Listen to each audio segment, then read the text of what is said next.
Creasing Ranch missed gathering last week, so they'll have 8 of these boys.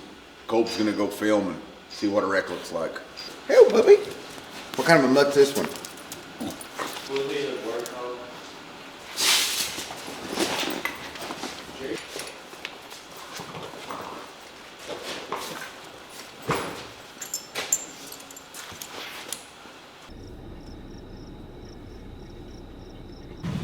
You gonna be able to get him this morning? You gonna have some hair on your Kahuna Ranch? We'll get him today, but it might be a little wild. I never seen any cows as wild as those. Ever? Ever. You're not gonna gather them in. How many are you gonna have to rope? I don't know. It's gonna be awful. Look at all these dudes. We got Grady, Owen, Kansas, Nixie, Jared, Code, Jace.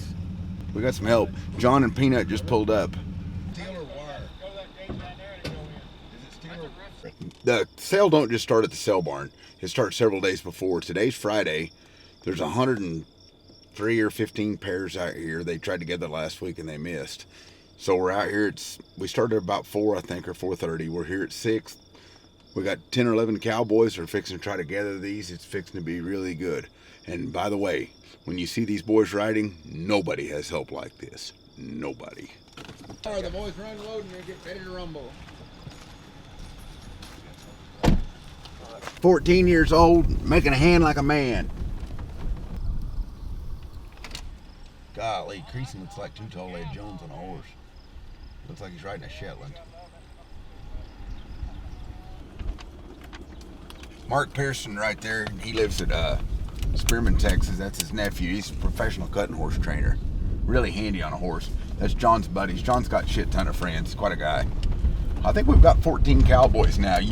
The best hands you ever seen, all of them right here. It's unbelievable. These boys can ride, Sally ride. What's going on? You got them gathered? They left one bull. Yeah, he ran through us at the gate. That's better anyway. Yeah. That way I wasn't really looking to get mucked out in the first. Do what? I wasn't really looking to get mucked out by a bull in the first part of the day. Over 500 cows. We're having 800 of them a week. Yeah, I know. How many foot rodders you guys doctored yesterday? Like 13 or 14? No, we doctored more than that. Now you guys...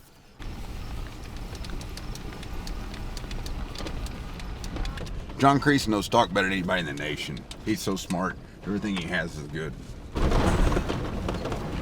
Right there, look at him. Boy, them boys can cowboy up. Look at them go. Whatever direction their head's pointing is where they're fixing to go. So if that's where they're looking, that's where they're headed, boys. Punch them up, boys.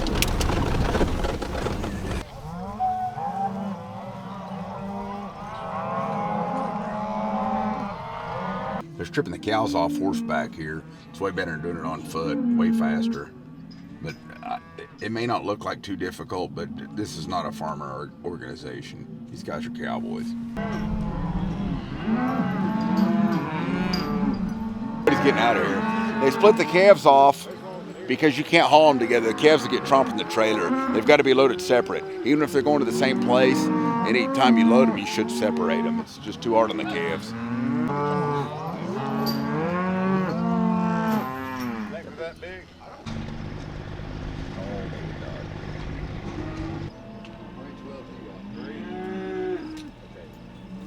12. What? Is he hauling all of them? No, he's gonna leave a few calves for the next 3 trucks. We got 3 trucks coming. They're telling him how to load it. The truck driver is smarter than the cowboys, but that don't take a lot. He's making publicity. That's what he's doing. Yep. Oh, you look good.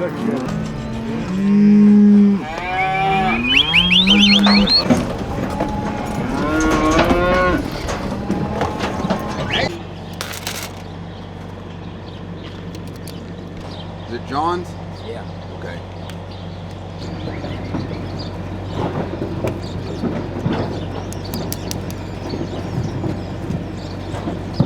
Mark's been hauling out of here probably for 35 years before we owned it and everything. We've made a lot of improvements. Do you like them all, or can we make it better? Oh yeah, you definitely made it better. Just everything about it. I mean, of course, the yard's grown, pen space, but got more loadouts. everything about it's better than what it used to be. You know, before we only had the 2 chutes. Now we've got, you know, the 2 extra ones there, and then you've got the one up there for those certain cattle and stuff. Yeah. No, there's been a lot of improvements made, good ones too. And by this time next year, in a couple months, we'll have 4 more new chutes. I'm going to make it way more friendly for you guys. I heard we broke a record Tuesday. I guess. I don't know. That's what I was told. Said broke it twice. I also told my wife I was good looking, so I don't know. 2 of the work we did. When you get the cattle hauled in here, you're just getting started. Jace, Kansas, and Mr. Elliott, Jedediah, they're sorting the calves off. There's a lot to this. So they'll sort the calves off, and they're going to go over here and they're going to preg the cows. Pregging means they're going to see how far along they are. They'll either be a P1, P2, or P3. A P1 is 1 to 3 months bred. A P2 is 3 to 6. A P3 is the last gestation cycle. And then we'll have to sort the cows up by age, size, temperament. There's a whole bunch to this. Look how handy these boys are. They're absolutely amazing. We clean pens every day. There's even weeds growing on our pens. We got Bermuda grass in it. The EPA don't like us much, but we're doing all we can. If somebody has a cleaner cell barn, I'd like to see it. Every week we feed over 300 bales. What goes in must come out. So in the form of a turd, we haul this stuff off. We haul off probably, there's 20 or 30 loads of manure we haul out of here every week. We try to keep it clean. We don't want hardly any manure in the pens that causes foot rot, all kinds of bad stuff.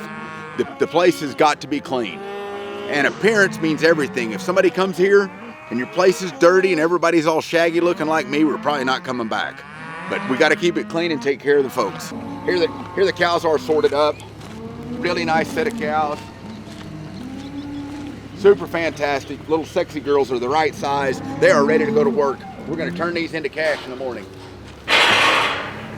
We do lots of things here for cows. Like say if you're going to have a bunch of bred heifers, we run them through here. Not bred heifers, heifers you want to breed that are guaranteed. We run them through here and we measure their pelvis. We make sure that they got enough room to have a calf, that they don't have an obstruction in it. We make sure they have 2 ovaries so they can breed. That starts eliminating a lot of problems. But on these cows here, right here,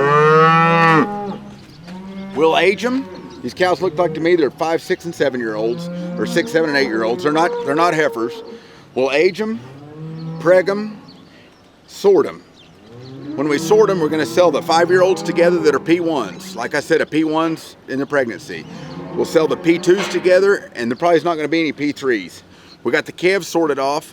We'll sex the calves, size them, and sell them. These calves should be worth a really good ticket because they have 1 round of shots and they've been taken care of. A round of shots does not mean they've had a damn shot of blackleg. It means they've had a shot of IBR that's live. If you do not give them that, you might as well pee on them. It don't work worth a damn. Cows. The vet pregs them. He sticks his hand in her hiney. It's a rectal exam. He can see how far along they are. She's a P1. Right here he pregs her.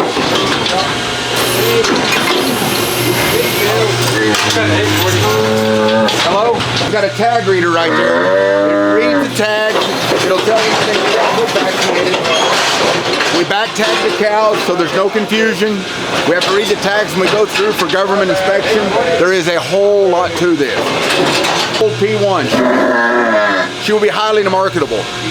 When they're a P1, they're almost a P2 because you can't tell within the first 60 days they're bred. So, one fabulous set of cows. It's about 8:30 or 9 on Monday morning. We're getting ready for the sale.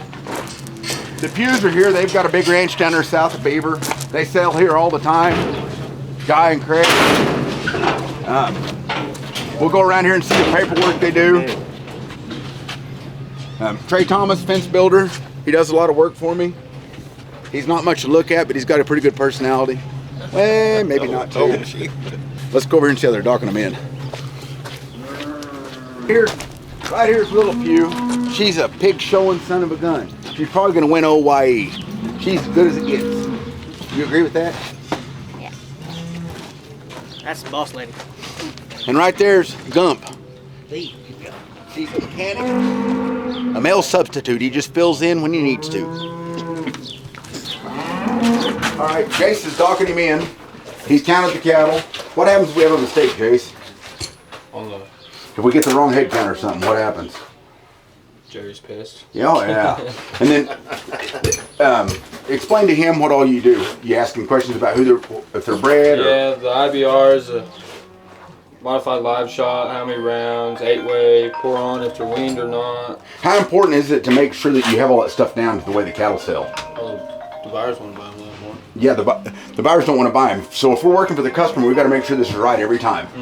And if we get the wrong head count, what happens? I mean, it sucks. You've got to go back and count all the pins and everything else. So the National Beef Wire has released that we have set some more national records again today. These are records for the whole country. That is generated by AI on National Beef Wire. They're the ones that go do all the research. It has nothing to do with us. So it's a credit to our customers, the quality of cattle that we have here, the health, the way they sort it up. It's an all the way across the industry deal, and we're in a phenomenal time in the cattle business. But that is not generated by us in any way, shape, or form. That comes from a true independent source. Mr. Story right up there sold these cattle earlier. I think they weighed 880. They bring 325 and a half. I don't think I've ever sold anything that high before. He's amazing. His cattle are Gardner on Gardner. His genetics are just off the charts. This is the Fortenberry family. They're from down by Plainview. You actually live at Lockney. Yeah. Eddie's been with us for about 4 years now, maybe 5. They sent several loads of steers up here today. He got along really good. There's a whole group of customers down in his area, and Eddie's put them all together. It's a bunch of young guys that are working hard, busting their butts, and they send all their cattle to us, and we work our butts off here to try and make money because we want them in the industry. But we've got cattle and good people coming in from all over. So Fortenberries they're a prime example of that. Right. I hope I can make you money. We priced those heifers at $410, weighing $450 in the pasture. They told us we were crazy. We sold them here for $422, weighing $467. Well, I appreciate your business. You're doing one hell of a good job of shaping your cattle up, and I hope you come back. Thanks, appreciate it. Yes, thank you, Chandler. We're getting it done, boys. So we're getting ready to sell the calves. Colby's been following the crew. They've gathered these cattle. They brought them in. They've ran them through the chute. They've done everything. They split the calves off the cows out here today. We're fixing to bring those calves in here in just a little bit. They're really good 4 and 5 weight calves. Had 1 round of shots, worked. They're the real deal. They're a little fleshy, but they're going to have a lot of value. Dodge is extremely nervous. If the calves don't sell good, they may sell her ranch. Look at her. She's working here diligently because she's scared. She's all uptight, getting ready. I don't know. Dodge cattle, here's Dave coming up here. This will be the final chapter. If they don't bring enough, it could be over.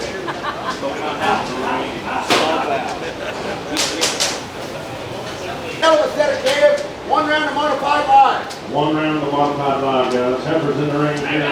He's hoping they'd bring back about $1,200. He's going to get just a hair more. Scott, 26, 26.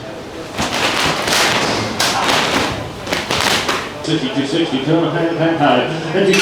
So I've never researched this. I do not know for sure, but I do believe we're the only sale barn in the country that has a life-size gorilla in the auction ring. So if you go down by the loadout, some of the trucks ask if they load out by the hippo, because we have a not life-size hippo, but probably half-size hippo with somebody riding it down by the loadout. So yeah, there's a lot of little cool things around here.